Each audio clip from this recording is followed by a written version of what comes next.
Dulu pemerintah kita Pak Soeharto punya program namanya KB, Keluarga Berencana, yang terdiri dari bapak, ibu, anak dua. Sekarang Ustadz Rizal anaknya berapa? Paling banyak di sini. Istri saya. Anaknya istrinya berapa anaknya? 4. Oh, saya kalah 3. Kita anaknya 20. Berarti enak saya. Bukan ini WC sebagian. Dulu kita kalau masih muda, lu ngapain lu bikin anak lu dibuang di WC? Lah, gua nggak paham maksudnya. Oh, begitu maksudnya. Ternyata begitu. Kita disuruh menjaga keluarga kita, minimal keluarga kita sendiri dulu. Kita sebagai suami, sebagai istri, sebagai anak, apakah itu anak jenisnya kelamin laki-laki ataupun jenisnya perempuan. Bu, yang di dalam bu, enakan punya anak laki-laki apa anak perempuan? Ayo jujur. Ayo, katanya kalau laki-laki enak, nggak hamil. Tapi anak laki-laki bisa menghamili. Udah biarin dia mau jam berapa kayak nggak bisa hamil. Dia mau nggak hamil, nah, iya tapi bisa menghamili. Jadi laki-laki dan perempuan resikonya sama. Jadi kalau punya anak jangan diumbar aja, jam 10 pulang dicari. Kemana pulangnya nih? Aku Omar enak anaknya udah nikah semua. Omar anak udah nikah semua ya Pak Haji? Oh, tinggal 2 lagi ya? Masya Allah, tanggung jawab kita orang tua. Jadi jangan marah anak kalau ditanya mau orang tua pulang jam berapa. Dulu saya masih muda, kalau jam 10 pulang. Apain? Takut garasinya dikunci, nggak bisa pulang saya. Ya tak enak ya tai. Iya, bapak saya galak banget tuh. Haji Muhasan bin Haji. Siapa namanya lupa. Haji Tonto. Ya Allah. Untung saya dulu jadi masih anak muda, anak yang baik, gak belagu-belagu. Ya Ceng ya? Iya.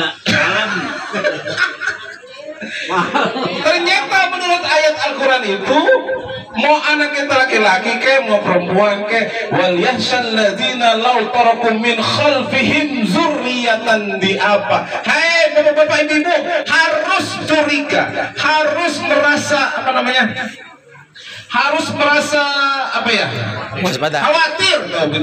Harus merasa khawatir kalau kita memiliki anak. Pertama apa khawatir? Kalau dia nanti masa tuanya miskin, lemah. Kita khawatir punya anak kita lemah. Lemah apa? Lemah dalam ekonomi. Jangan sampai anak kita lemah dalam ekonomi. Kasihan.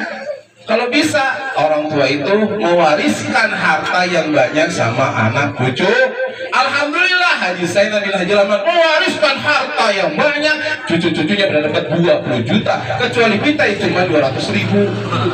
Karena jatuhnya cucu. Jatuhnya cucu. Saya juga dapat 200.000. Alhamdulillah. Berarti beliau sadar. Jadi orang tua itu harus bekerja keras. Jangan sampai anak kita dalam keadaan lemah. Terutama lemah tadi ada lemah harta. Kedua sampai dengan lemah. Jangan sampai lemah agama, bahaya. Ya, tetangga saya ada tuh lemah agama. Kerja di tempat orang Kristen, akhirnya terpengaruh jadi masuk Kristen. Nauzubillah min dzalik. Udah dipaksain begini nggak bisa juga. Habis pergaulannya gimana? Jangan sampai ya. Kita usaha ya, tapi kalau udah usaha kayaknya udah usaha mati-matian pengen jadi orang kaya, enggak juga jadi orang kaya. Coba kalau kita tengok Haji Murdani, tukang emas, lah anaknya juga emas semua. Enak nggak Bang Ngawulan? Enak. Undangan aja gede banget sama saya. Mau saya sebut jumlahnya berapa? Karena duitnya banyak Kak. Kan nggak usah tinggal punya turunan begitu kita kaya nih, anak kita tinggalin harta banyak.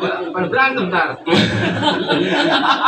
Jangan kayak Haji Murdani nih, satu dikasih toko emas, kasih toko emas semuanya.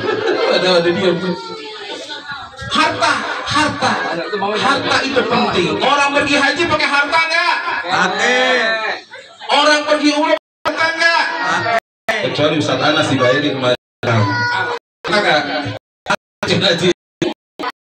Yang kedua adalah jangan lupa dalam mengiyi ya. yattaqullah.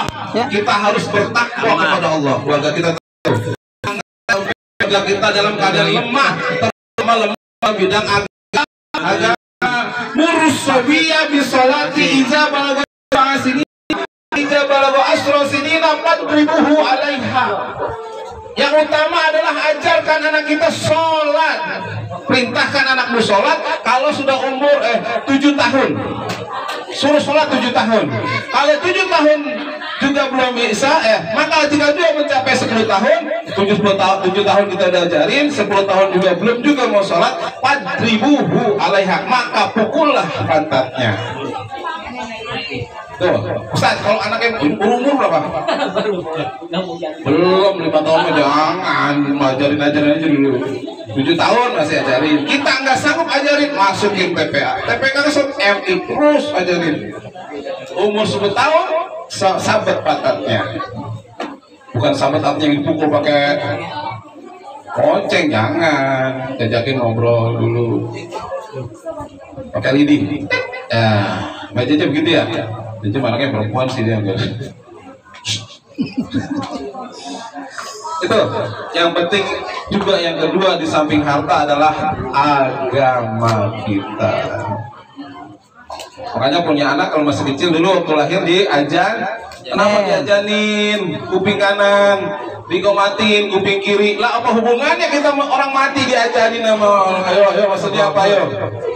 Kenapa orang udah meninggal diajarin dan mati? Kan udah mati. Mati jasadnya, tapi ruhnya tidak mati. Itu yang perlu kita ketahui, perlu kasih tahu. Gitu ya.